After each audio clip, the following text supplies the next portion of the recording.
Hi hello welcome back to my channel. അപ്പോൾ ഇന്ന് നമുക്ക് നല്ല എളുപ്പത്തിൽ ഉണ്ടാക്കിയെടുക്കാൻ വേണ്ടി പറ്റുന്ന ഒരു ബ്രേക്ക്ഫാസ്റ്റ് ആയിട്ടും സ്നാക്കായിട്ടും ലഞ്ച് ബോക്സിലൊക്കെ കൊടുക്കാൻ വേണ്ടി പറ്റുന്ന നല്ലൊരു റെസിപ്പി ആയിട്ടോ വന്നിട്ടുള്ളത്. 2 പീസ് ബ്രെഡും 2 ഉരുളക്കിഴങ്ങും ഉണ്ടെങ്കിൽ നമുക്ക് പെട്ടെന്ന് തന്നെ ഉണ്ടാക്കിയെടുക്കാൻ വേണ്ടി പറ്റുന്ന നല്ല സിമ്പിളായിട്ടുള്ള റെസിപ്പിയാണ്. അപ്പോൾ ട്രൈ ചെയ്ത് നോക്കുക. ഇഷ്ടമായി ലൈക്ക് ചെയ്യാനും സബ്സ്ക്രൈബ് ചെയ്യാനും ഷെയർ ചെയ്യാനും കമൻറ്റ് ചെയ്യാനൊന്നും മറക്കരുത്. അപ്പോൾ നമുക്ക് വീഡിയോയിലോട്ട് പോവാം.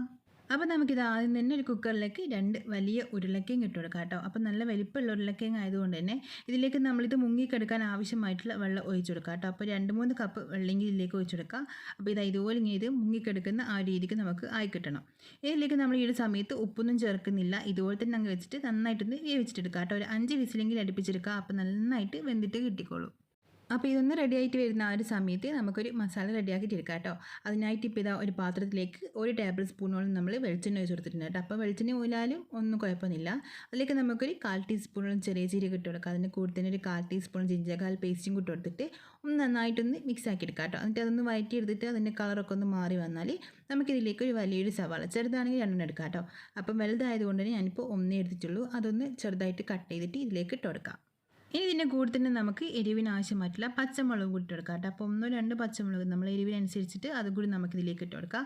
അതിന് കൂടെ തന്നെ നമ്മൾ ഈ ഒരു മസാലയ്ക്ക് ആവശ്യമായിട്ടുള്ള ഉപ്പും കൂട്ടി കൊടുക്കുന്നുണ്ട് കേട്ടോ. എന്നിട്ട് നന്നായിട്ട് മിക്സ് ആക്കി എടുക്കുക. ഇതിൻ്റെ കളറൊന്ന് മാറി വരുന്നവരെ നമുക്കിത് ഇതുപോലൊന്ന് നന്നായിട്ടൊന്ന് വഴറ്റിയിട്ട് എടുക്കാം കേട്ടോ. അപ്പം നമ്മളിത് ഉപ്പൊക്കെ ചേർത്തതുകൊണ്ട് തന്നെ നമ്മൾ ഈ ഒരു സവാള നന്നായിട്ട് പെട്ടെന്ന് തന്നെ കളറൊക്കെ മാറി വന്നിട്ടുണ്ട്. ഈ ഒരു സമയത്ത് നമുക്കിതിലേക്ക് പൊടികൾ ചേർത്തെടുക്കാം കേട്ടോ. അപ്പം നമ്മളിത് ആദ്യം തന്നെ ഇതിലേക്ക് കുറച്ച് Kashmiri chilli powder, 1/2 teaspoon Kashmiri chilli പൗഡറും ഒരു നുള്ളു മഞ്ഞൾ ഇട്ട് കൊടുക്കുന്നുണ്ട്. അതിൻ്റെ കൂടെ തന്നെ നമ്മളൊരു 1/4 ടീസ്പൂണും കുരുമുളക് പൊടിയും 1/4 ടീസ്പൂൺ ഗരം മസാലയും ഇട്ട് കൊടുക്കുന്നുണ്ട് കേട്ടോ. ഇതിലേക്ക് നമുക്ക് ഒരു പിഞ്ച് നമ്മൾ കസ്തൂരി മേത്തിയും ഇട്ട് കൊടുക്കാം കേട്ടോ. അപ്പോൾ അത് നിങ്ങളെ കയ്യിലുണ്ടെങ്കിൽ മാത്രം ഇട്ട് കൊടുത്താൽ മതി, നിർബന്ധമൊന്നുമില്ല കേട്ടോ. അതും കൂടി ഇതിലേക്ക് ഇട്ട് കൊടുത്തിട്ട് അതിൻ്റെ കൂടുതൽ നമ്മൾ കുറച്ച് മല്ലിയിലയും ഇട്ട് കൊടുക്കുന്നുണ്ട്. എന്നിട്ട് നന്നായിട്ട് മിക്സ് ആക്കിയിട്ട് എടുക്കാം. അപ്പോൾ ഇതിൻ്റെ ആ ഒരു കളറും സ്മെല്ലൊക്കെ ഒന്ന് മാറി വരുന്ന ആ ഒരു സമയം കൊണ്ട് തന്നെ നമുക്ക് പൊട്ടറ്റോ വെന്തിട്ടുണ്ടോ എന്ന് നോക്കാം കേട്ടോ. എന്നിട്ട് വെന്തിട്ടുള്ള ആ പൊട്ടറ്റോൻ്റെ തൊലിയൊക്കെ കളഞ്ഞിട്ടെടുക്കാം. ഇപ്പോൾ ഇത് നമ്മൾ വെന്ത് വന്ന ആ ഒരു പൊട്ടറ്റോൻ്റെ തൊലിയൊക്കെ കളഞ്ഞിട്ട് എടുത്തിട്ടുണ്ട് കേട്ടോ. ഇതൊരു മിക്സിയുടെ ജാറിലേക്ക് നമുക്ക് മാറ്റി കൊടുക്കാം. എന്നിട്ട് നന്നായിട്ട് അരച്ചെടുക്കുക. വെള്ളമൊന്നും ചേർക്കണ്ട കേട്ടോ. നന്നായിട്ട് തന്നെ ഇത് അരച്ചെടുക്കാം. ഇപ്പോൾ ഇതാ നമ്മൾ പൊട്ടറ്റോ നന്നായിട്ട് അരച്ചെടുത്തിട്ടുണ്ട്. ഇനി നമുക്ക് നമ്മളെ മസാലയ്ക്ക് ഇപ്പോൾ ഇതാ റെഡി ആയിട്ട് കിട്ടിയിട്ടുണ്ട്. അതിലേക്ക് നമ്മളിത് അരച്ചെടുത്ത ആ ഒരു പൊട്ടറ്റോയും കൂടി ഒഴിച്ച് കൊടുക്കാം കേട്ടോ. എന്നിട്ട് നന്നായിട്ട് മിക്സ് ആക്കിയെടുക്കുക. നന്നായിട്ട് തന്നെ ലോ ഫ്ലെയിമിട്ട് മിക്സ് ആക്കിയെടുക്കുക. എന്നിട്ട് എല്ലാം കൂടി നന്നായിട്ടൊന്ന് മിക്സ് ആക്കി കഴിഞ്ഞാൽ നമുക്ക് ഫ്ലെയിം അങ്ങ് ഓഫ് ചെയ്ത് കൊടുക്കാം കേട്ടോ. അപ്പോൾ ഈ ഒരു സമയത്ത് നമുക്ക് ഉപ്പൊക്കെ ഒന്ന് ചെക്ക് ചെയ്ത് നോക്കാം. വേണമെന്നുണ്ടെങ്കിൽ കുറച്ച് കറിവേപ്പില ഇട്ട് കൊടുക്കാം കേട്ടോ. നിങ്ങളെ കയ്യിലുണ്ടെങ്കിൽ കുറച്ച് കറിവേപ്പിലയും കൂടി നമുക്ക് ഈ ഒരു സമയത്ത് ഇട്ട് കൊടുക്കാം. അപ്പം ഇതെല്ലാം കൂടി നന്നായിട്ട് ഇതുപോലെ ഇങ്ങനെ മിക്സാക്കി എടുത്തിട്ട് നമ്മൾ ഈ പാത്രത്തിൽ നിന്ന് ഇതിങ്ങനെ വിട്ട് വരുന്ന ആ ഒരു പരിവായിക്കിനാൽ നമുക്ക് ഫ്ലെയിം അങ്ങ് ഓഫാക്കി കൊടുക്കാം. അപ്പോൾ ഈ ഒരു സമയം കൊണ്ട് തന്നെ നമ്മളെ പൊട്ടറ്റോ മസാല റെഡി ആയിട്ട് വന്നിട്ടുണ്ട്. ഇനി നമുക്ക് ഫ്ലെയിം അങ്ങ് ഓഫാക്കി കൊടുക്കാം. അപ്പോൾ ഞാനിപ്പോൾ ബ്രെഡ് പീസ് എടുത്തിട്ടുണ്ട് കേട്ടോ. അതിൻ്റെ മുകളിലേക്ക് നമ്മളിപ്പോൾ ഉണ്ടാക്കി വെച്ചിട്ടുള്ള ആ ഒരു മസാല വെച്ചെടുക്കുക. എല്ലാ ഭാഗത്തേക്കും ആക്കി കൊടുക്കുക കേട്ടോ.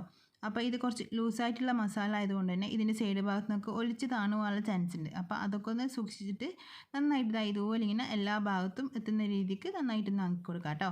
ഇനി ഇതിൻ്റെ മുകളിലേക്ക് നമുക്ക് ഒരു പീസ് ബ്രെഡും കൂടി വെച്ച് കൊടുക്കാം കേട്ടോ. അപ്പോൾ ഞാനിപ്പോൾ ഈ ഒരു മസാലയ്ക്ക് ഇതുപോലെ നമ്മൾ 3 എണ്ണാട്ടോ ഉണ്ടാക്കി എടുത്തിട്ടുള്ളത്.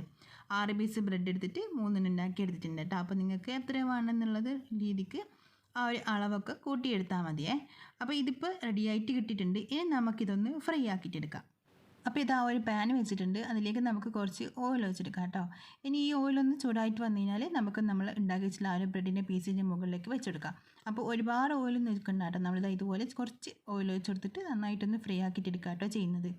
അപ്പോൾ ഇതിൻ്റെ ഈ ഒരു സൈഡ് ഭാഗം കളറൊന്ന് മാറി വന്നാൽ നമുക്കിതിനങ്ങ് തിരിച്ചിട്ട് കൊടുക്കാം കേട്ടോ. എന്നിട്ട് ആ ഒരു ഭാഗം കൂടി നമുക്ക് നന്നായിട്ടൊന്ന് കളറൊന്ന് മാറ്റിയെടുക്കാം. ഇപ്പോൾ ഇതാ ഒരു സൈഡ് ഭാഗം നന്നായിട്ട് കളർ മാറിയിട്ട് കിട്ടിയിട്ടുണ്ട്. ഇനി ഇതിൽ നിന്ന് തിരിച്ചിട്ട് കൊടുത്തിട്ട് ആ ഒരു സൈഡും കൂടി കളറൊന്ന് മാറ്റിയെടുക്കാം കേട്ടോ. അപ്പോൾ ബ്രെഡ് ആയതുകൊണ്ട് തന്നെ പെട്ടെന്ന് റെഡി ആയിട്ട് കിട്ടിക്കോളും.